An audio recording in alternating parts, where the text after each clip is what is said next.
Album of the week. This week it was my pick again. Yep. I know I've talked about, when I really got hooked with music, when I knew it was my thing, 83, 84. Well, this album came out in 85. And this is definitely an album for me of one of my top 15, 20 for sure. Um, because of that time and discovering it and how fucking huge they became from this album, which looking back on it now, 35 plus years, this is probably their most underrated album. By Um, far. Motley Crue, Theater of Pain. Um, you know, Very underrated. very underrated album, but Home Sweet Home, I think people would agree is the song that broke them, into the Yeah. mainstream. And then wasn't that the song that coined the term power ballad? Probably, yeah, I think it was, yeah. probably. They also had a video for Home Sweet Home, had a video for Smokin in the Boys Room, Brownsville Station cover. Um, that fucking album has, in my opinion, a couple, really one of them particular, but a couple of the best Motley Crue songs. I agree. I don't get the hate, man. They, Yeah, I don't like, either. even And they I hate don't know that why record. it's so underrated Yeah, like even compared they don't, to, it's, right, yeah, yeah. Yeah, I've heard them all, diss it too. Yeah. But the song Keep Your Eye on the Money on that record, I know you like that one. fuck, man. Yeah. I've mentioned the guitar and We Need a Lover Tonight. Oh, dude, that's so Yeah. fucking good, man. Yeah. And that's once again one of those albums where, back then in the 80s, you and I were both cassette collectors. Like, side one, side two was almost two different worlds, Mm-hmm. and but once again, another album I could listen to all the way through, Yep. front to back, both sides, whatever. Mm-hmm. Um, Huge album for me, man, huge. I even had, and I got it back then, but the girl I was married to found it.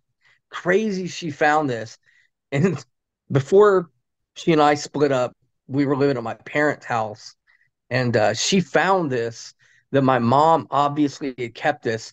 It was a satin, like almost like a varsity jacket style satin jacket that had the comedy tragedy on the back of it, and Damn. said, "Yeah." She found that. I mean, it was like ripped real bad, but like and it was small. It was like a medium. I mean, even like for like the 80s, it was a medium, and because I was a smaller kid back then, I'm not. So she even for a little while, she even wore it, which I thought was pretty fucking cool, but and I said I forgot about that, but for years, but that's so crazy she discovered that. But that's how huge that album and that band was for me. Like in those developing, dare I say developing years, or like I say, 83, 84, 85, and I'm like, all this amazing shit coming out. Mm-hmm. And I'm absorbing and eating every bit of it up that I can. Like, this is obviously pre-internet. So the only ways when you and I are only a year apart, the only way we could find new music and hear new music was MTV, our friends, people from school that had somebody else's cassette that we didn't have, Mm-hmm. or, an older brother, siblings, whatever, or neighborhood kids, whatever, or going to the record store. Record store And or like Meadoway. physically, yeah, yeah, magazines also. Yeah. But going to a record store, and you've heard so many people our age and older talk about you would just roll the dice on something because it looked fucking cool. Yep. And 90% of the time you were right. Mm-hmm. You know, and I'm not saying Theater of Pain was that, but back to my point, for me, that was in those very early 83, 84, 85, where I'm like, where I knew this is my thing, man, this is what I'm about. This is where my interest is, what I'm drawn to. And that album, once again, was a huge reason, part of that. Yeah. Now, And did you discover them on that album, or did yeah, you? I Okay, knew see, of, I knew of Shout at the Devil. But if I'm being honest, I wasn't into him yet.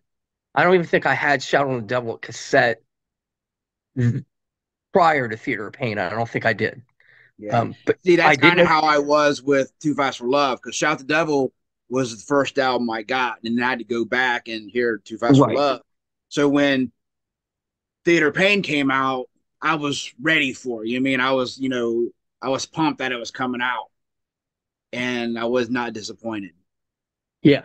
Yeah. And I don't know if it's people didn't like the look change, because that was like, they were super glam on that record. Like, Absolutely. The because most they're glam, going really. from, looking evil, to like the whole glam thing. I was like, I don't know if that's what turned people off, but the music was so good, man. Like, Yeah. I mean, there's all the songs, but like I said, Keep Your Eye on the Money is the one for me. The opening song, City Boy Blues, yeah, real good bluesy style. Because a lot of people that may not know, that was really Mick Mars' thing. He was a bluesy, he was into the blues rock kind of style playing. Even the song Louder Than Hell was I believe, I know I heard demo versions of that. yeah, Home Sweet Home. Then side two, man, like side two was like its own thing too, I mean, like I said, with the song you like, Raise Your Hands to Rock, Returns to man. Rock. Yeah, use it or Um, lose it. yeah. I think I told the story in the Motley Crue episode, but um for Black History Month in ninth Yeah, grade, I wrote the lyrics to Fight for Your Right, and I turned it and I got an A on it. And my teacher was like, I mean, and I put written by Nikki Sixx. I didn't, claim it as my own or whatever. And she was all like, "Man, that's cool. I didn't know they sung about that kind of stuff, and like, but that's how much I was into that I used that as, yeah, in school. yep, That's how fucking good that record is, man. yeah.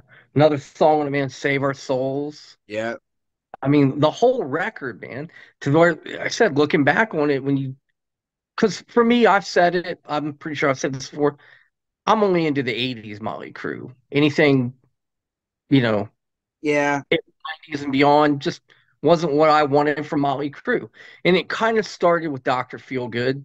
yeah, Um, and I don't dislike Dr. Feelgood, but you said once again, looking back now, 35 plus years, people just consider this one of their most underrated records. And a lot of people may not even like, can, it may not be in their collection, if you will. I mean, they'll know, yes, Home Sweet Home. Everybody knows that. yeah, But I wonder how many even people know, like, oh, that's on Theater of Pain. yeah, no So doubt. yeah, Same yeah, like man, Smoke in the Boys Room. I see, like, yeah, I think um they went downhill after that record. I mean, Girls, Girls, Girls had some good songs on it, but it wasn't solid like Theater.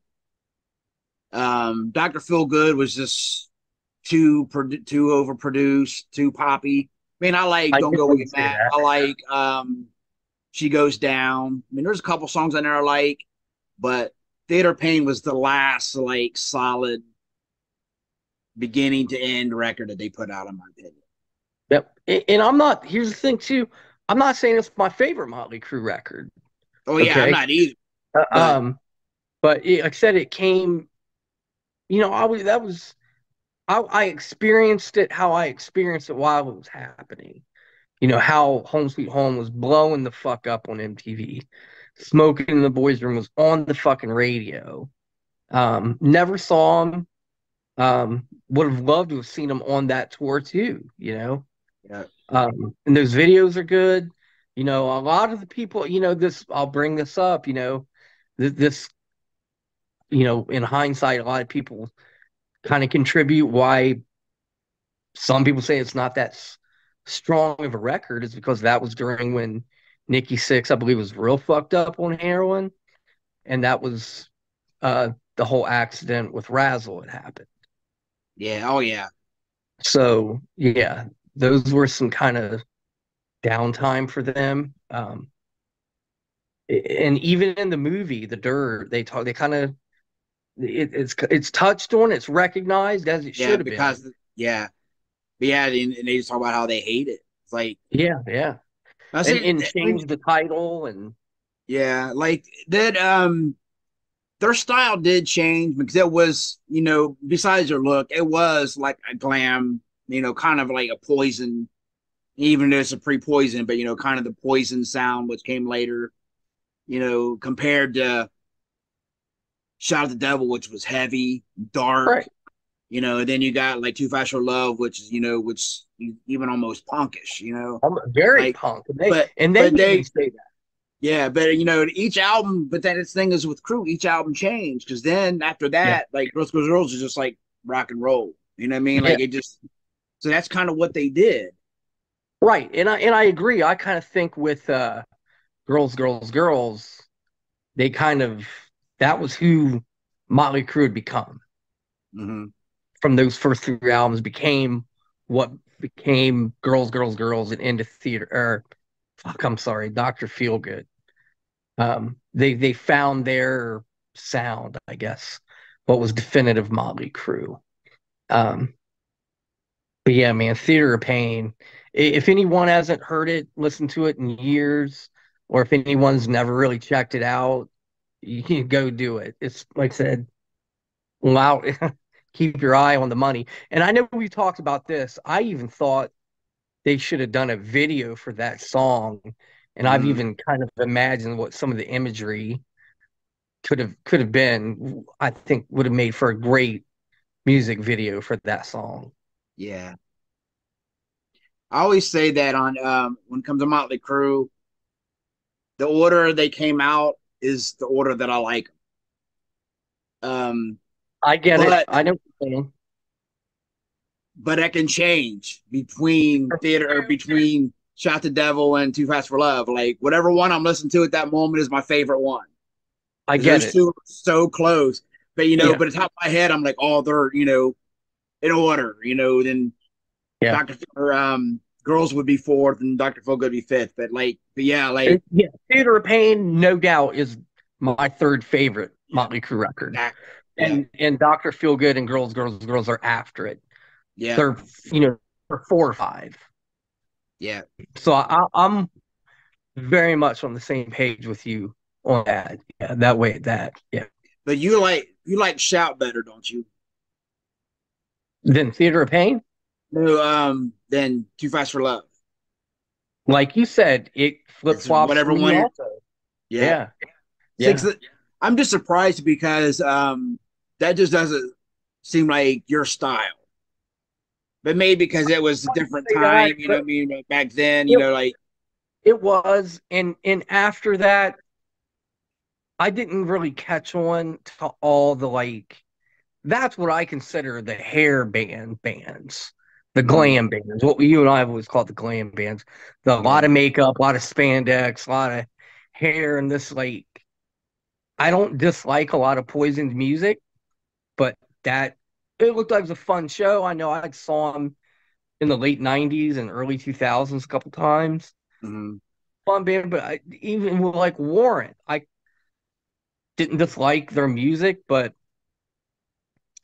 that to me was the glam stuff. Now another band that I know is one of your all-time favorite bands, and their first album is Glam as Fuck 2, came out in '86. Is that first Faster Pussycat record? Once again, another one of would make an all-time list for me because it came out during that time. The look is exactly that LA glam, but the fucking songs on that record, Yeah, it's just that's rock and roll because it's so rock and roll. Yeah. Well, that's Yeah. like they're all those bands were kind of like thrown together, Poison, Fast Pussycat, Warrant, LA Guns, all that. But I mean, if you actually listen to them, LA Guns and Warrant, they're not they're not the same style. You know what I mean? Like I LA agree Guns, as just far as LA that's Guns. I do those are agree. more like sleaze and just Yeah. more raw. That had even some punk influence on it. And Warrant was Right.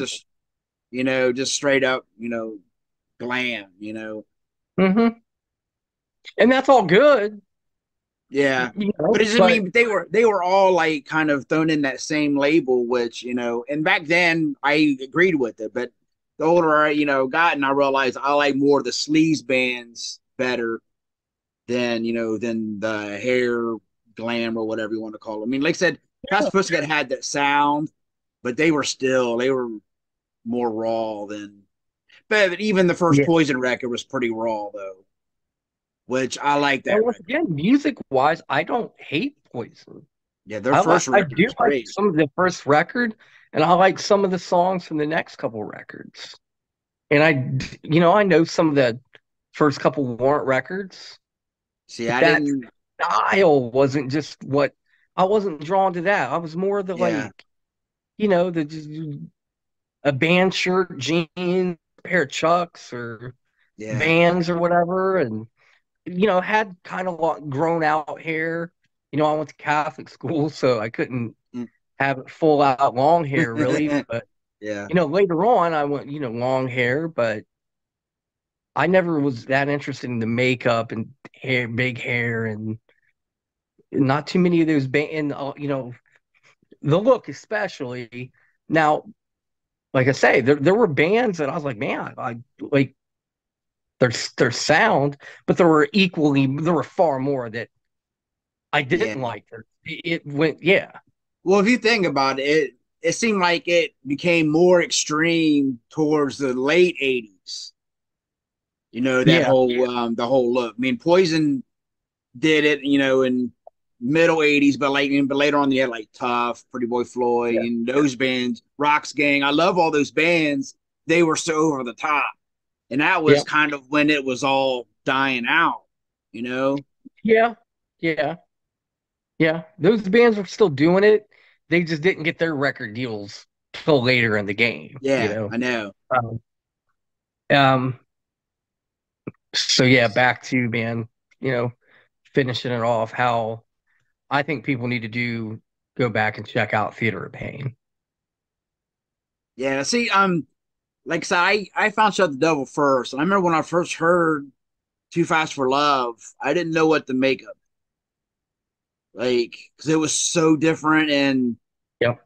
his vocals, and I was like, man, how old is he? He's like 12 years old. I was like, I mean, because, Yeah. All right.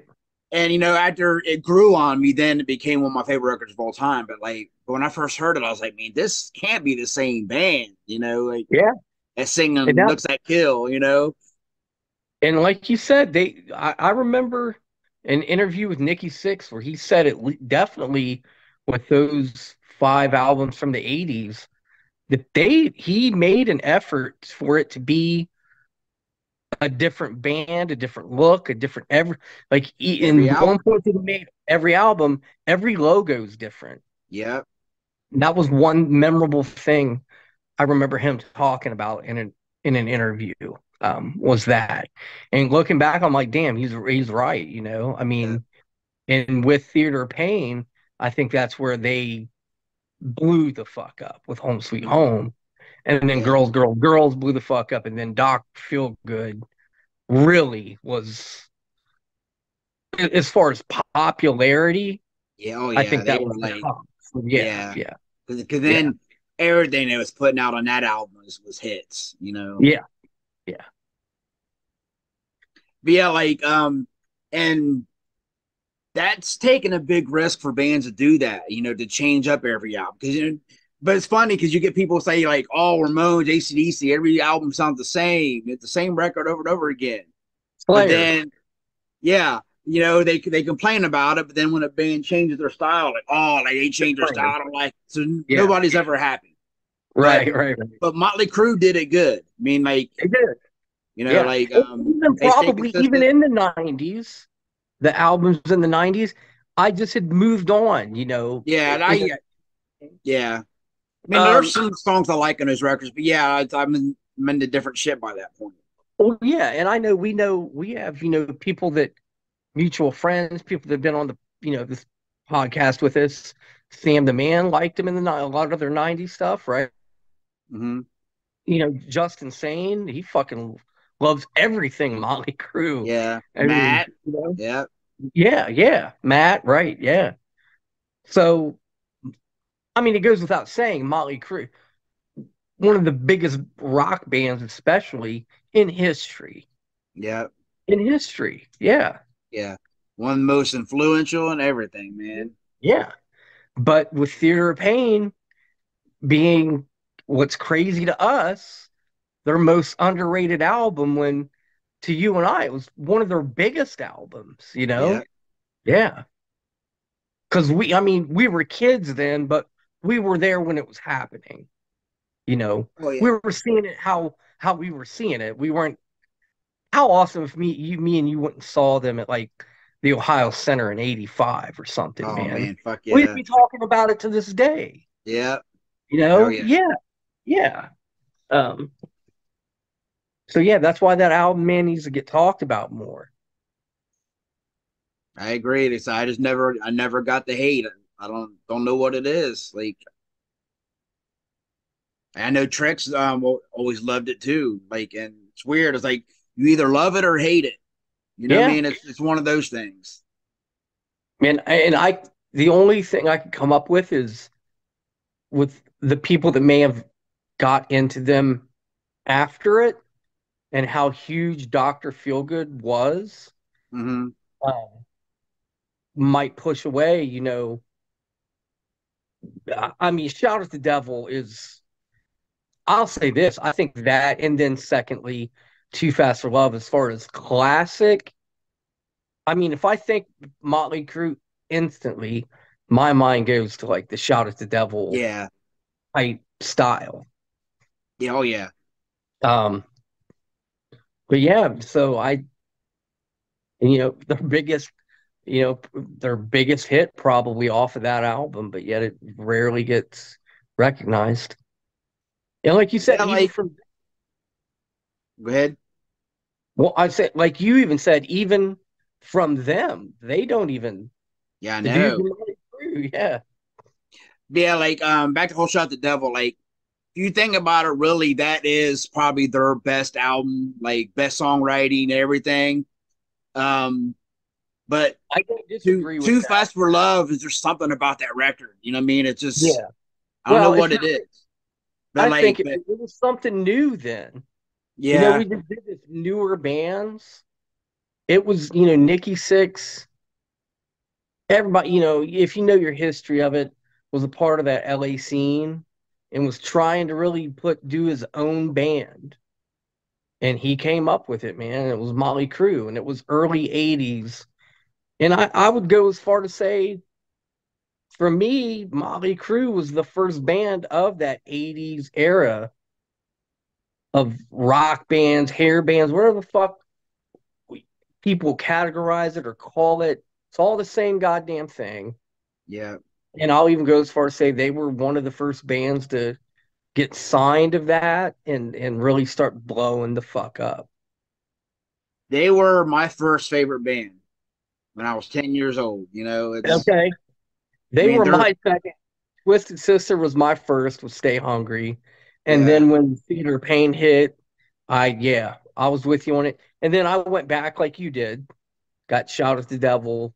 Too Fast for Love came a little later for me too. well, like I said, too, Shot the Um, Devil was the first one I got into. right, I know. Yeah, And but you said for you, you went back to Too Fast for Love. yeah, Well, with me, Theater Pain was the first one for me, and then I went back to Shout at the Devil, and then it wasn't until like late '80s, even probably into the '90s, that Too Fast for Love really hit for me. How fucking awesome it is, also.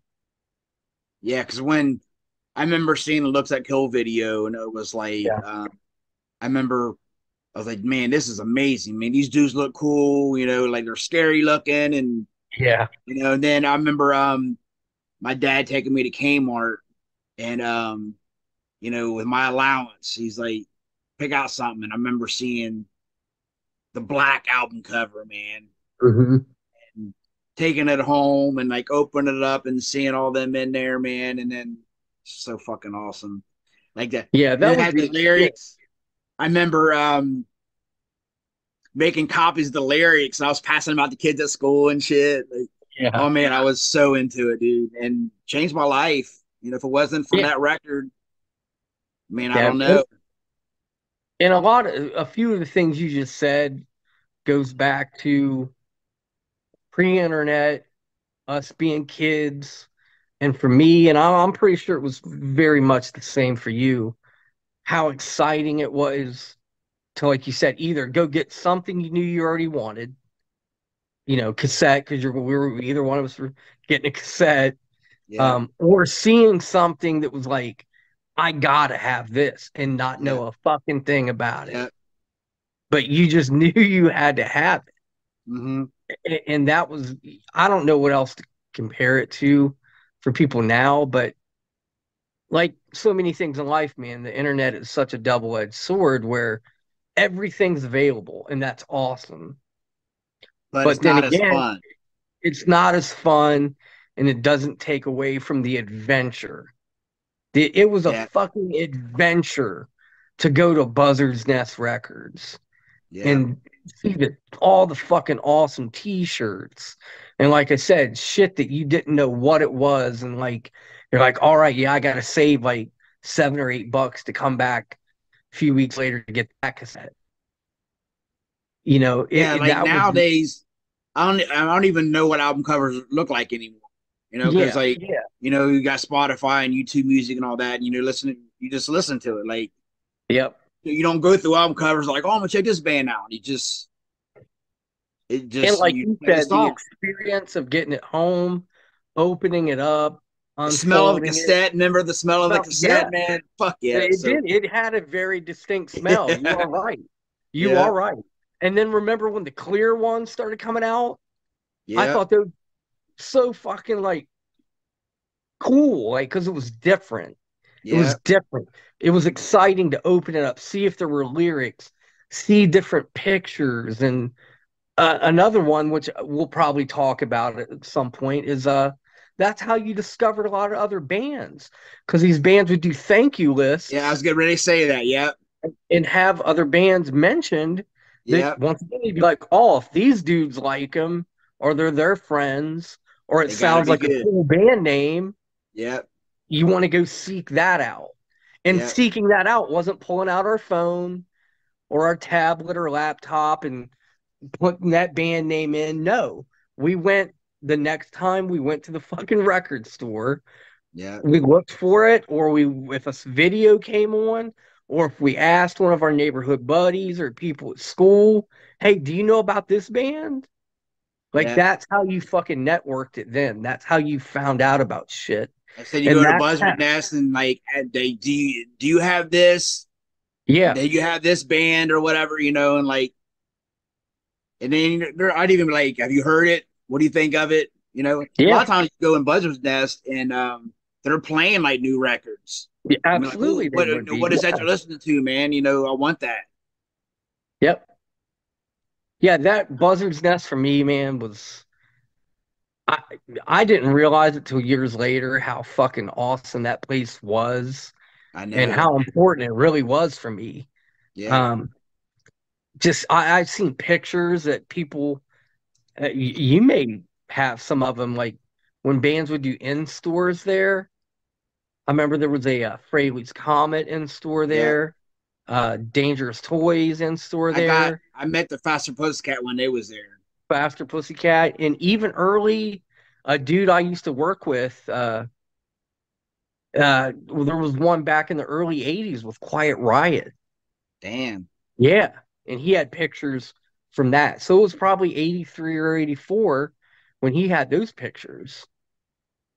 I mean, just because I've talked about this before. I didn't start going seeing to go see bands really until '90. I saw a couple in '89, but nobody really. Some local bands, I guess, Mhm. which was cool to say I saw them. But to even go to an in store and see like the dudes in the band or get something signed, you get a flat. If nobody knows Yeah, what the flat was, you know what it is. yeah, Get that signed, or they would have free posters, or you fucking buy the cassette, or and have them signed, or already have it if you yeah. hadn't already I bought still it. have the Fast Food Cat signed. Still have that cassette. Yeah, that's awesome. And, back, but that was our social media back then. We didn't have Twitter.